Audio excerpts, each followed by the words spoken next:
Hello and welcome to a belated bonus episode of the Heart of Markness Classic Rock Podcast. Hello, hello, hello. Sorry I did not get this done this weekend. I was a busy boy. Busy? What, you didn't do your podcast? That is correct. I did things for myself. Like I went to a giant mountain, a snow-covered mountain. And went up to almost the top and fucked around in the snow with a dog and my family. It was great. It was freezing, and it only lasted about 20 minutes after an hour and a half drive, because that's how all of us roll. But the dog had fun, and I had fun, and the family had fun. You didn't, because I didn't do a podcast. But here's what I will do. I'll turn my recording volume up a little. There we go. Now you can hear me a little better. Well, what we have on the hoppa tonight is an odd one. Chicago, April 2nd, 1976, in San Diego at the sports arena.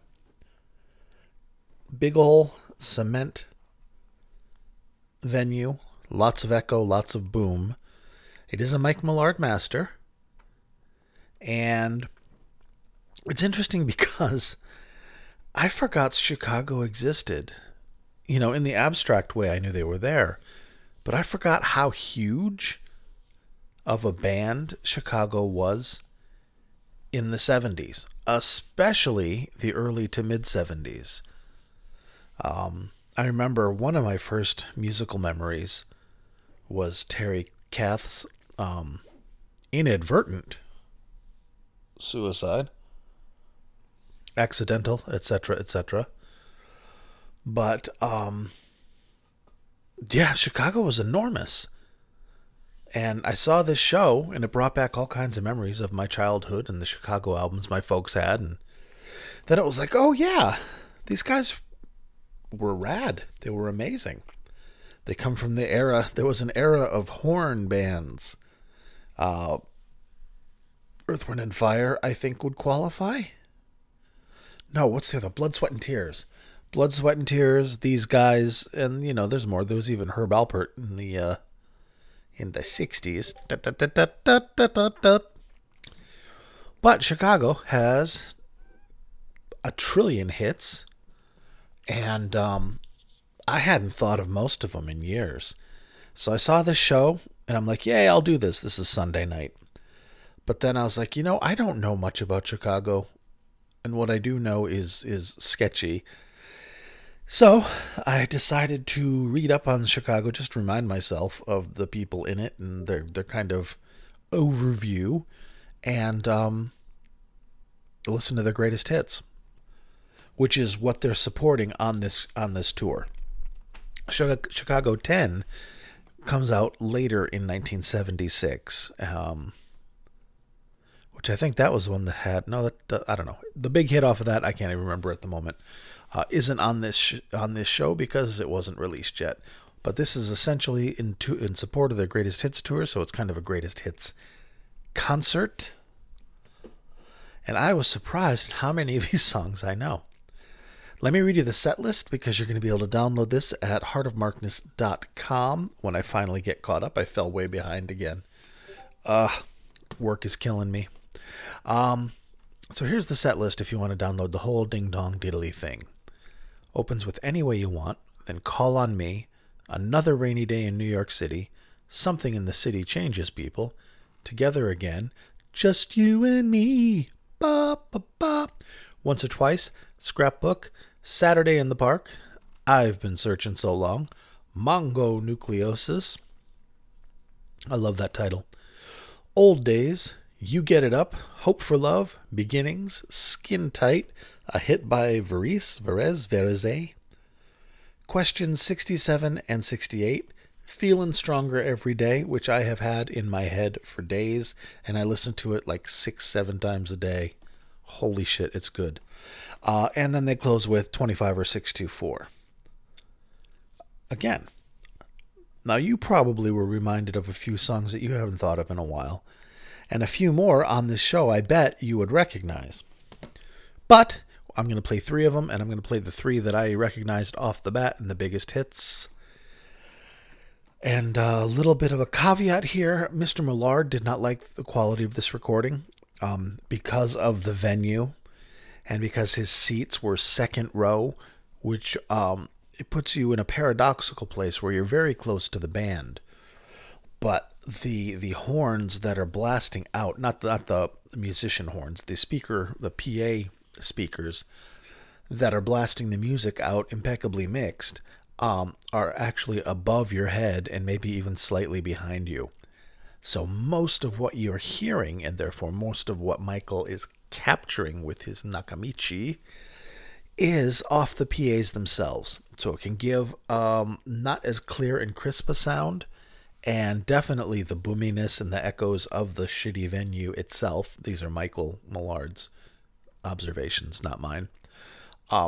Really just made it a little bit muddy.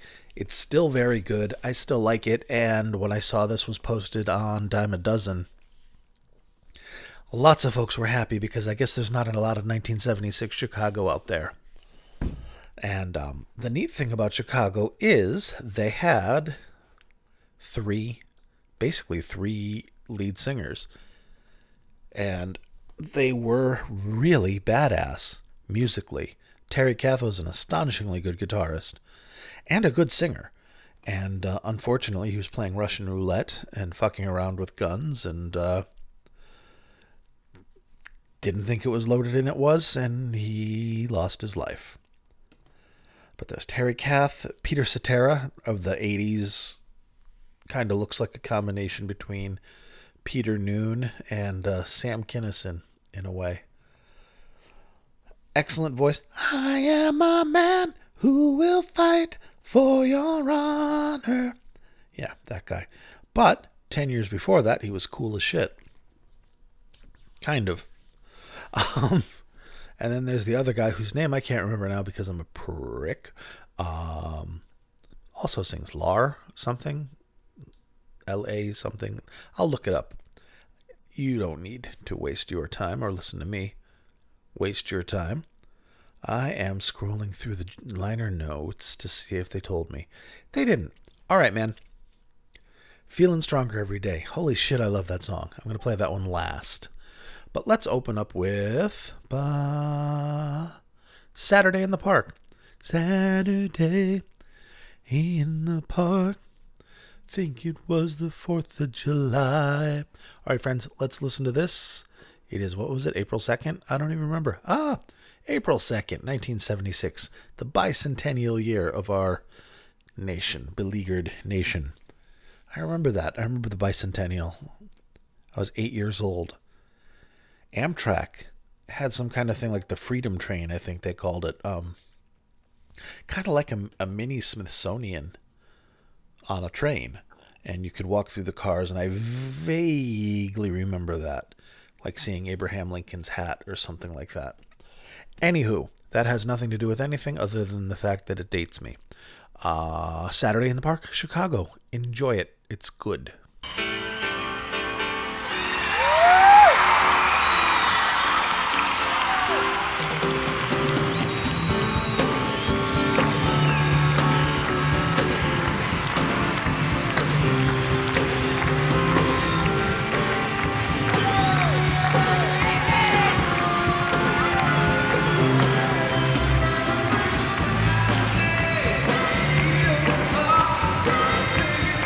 More than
I see what Mike meant by not liking the recording.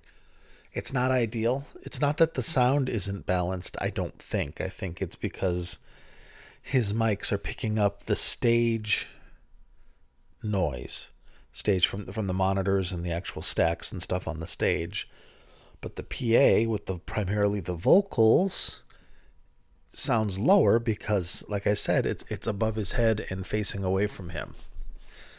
Even though he's very, very close to the actual performers, probably 10, 15 feet away. Second row? 20 feet maybe. I don't know. Anyway, it's good. It's a good performance. The horn section's tight. And it's shit, I didn't look up who's in the bloody band, and I can't remember. Well,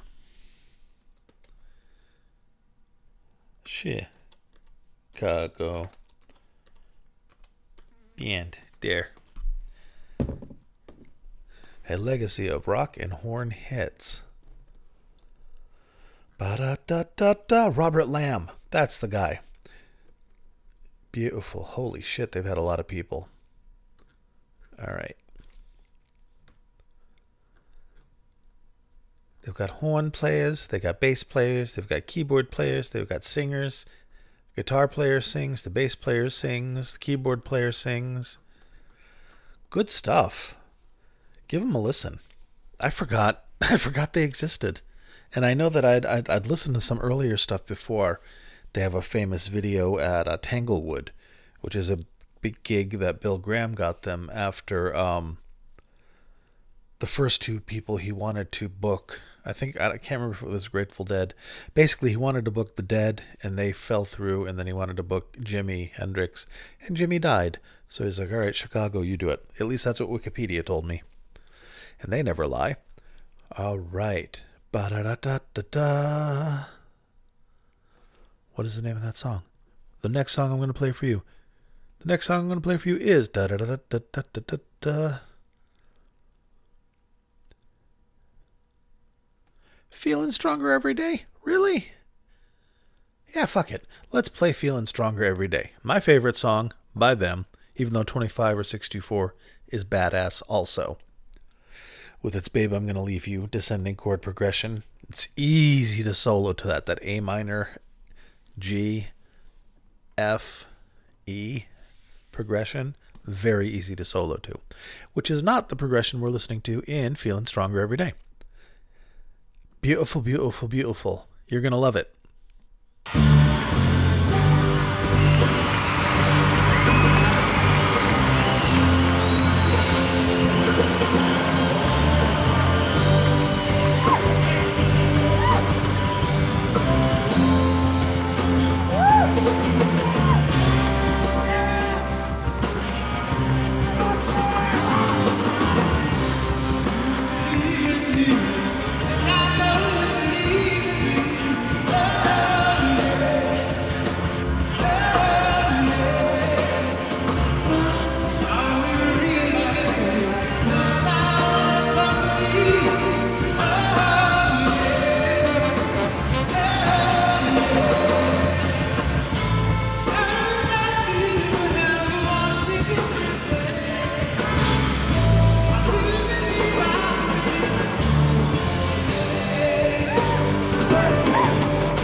It's got to be really difficult to live mix that many instruments. I mean, it's done all the time. It's not like there aren't other bands with horns and stuff. But it's got to be a lot. It's got to be a lot easier with just like a 3-piece or a 4-piece rock band. You get all these horns in and the keyboards and stuff, and I don't know. Performance was really good. The mix is not great, but I'm doing it because it really caught my interest and made me like realize, oh, Chicago's badass. You know, at least through Chicago 10. Boo-hoo. They only have 10 good albums. That can't even be right. But still, they're still around. They're still cranking stuff out. The horn section, I believe, is still the original horn section. That's rad. All right. Well. I have one more song to play for you. And, yeah, I've got a little asthma. I've got to hunt down. I don't think I have an inhaler. Everyone's, like a few times a year, I get it. And I think I have it now, or I'm dying. But I've been saying that for years. Excuse me, pardon me. Sorry. I'm just doing this podcast. I grabbed my mic and started talking because I really wanted to get it done before tomorrow, which is the Led Zeppelin one, which I think you guys are going to like. I didn't want to skip out on a bonus, even though I'm days late. I figure better late than never. And when I do that, I wing it. And that's what I did this time, even though I did read about it. So I guess I didn't wing it because I read about the band and I listened to the songs and I got some context. I don't know. What are you complaining about? You people who aren't complaining. How about one more song? Yes, one more song. 25 or 624. Sitting cross-legged on the floor. Great tune. Driving. Powerful. Enjoy it.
That was hot. That was hot, hot, hot. I wish we had a better recording. I mean, the quality is fantastic. It's the mix, the balance that's shitty. Man. Terry Kath can play guitar. Holy shit. That's a tight band. I like that. I like the horns. I like the guitar. I like the 8 million different singers. It's nice to have that Peter Cetera super high voice, that almost Dennis DeYoung thing every once in a while. Man. All right. Again, I apologize for the unbalanced sound, as does Mike Millard. Rest in peace, Saint Michael. I'm super duper tired, and it's late, but I just wanted to get this out, which is why I'm not doing my spiel, because this is a freebie. Everybody. Tomorrow is a wonderful Led Zeppelin podcast, which will kick ass. It will be celebrating the 50th anniversary of the release of Zepp 4. So you're going to want to hopefully listen to that. Thank you very much. I will be back this weekend after the Zeppelin thing with more classic rock for you. And thank you for listening. Be good to yourselves and each other, and I'll talk to you soon.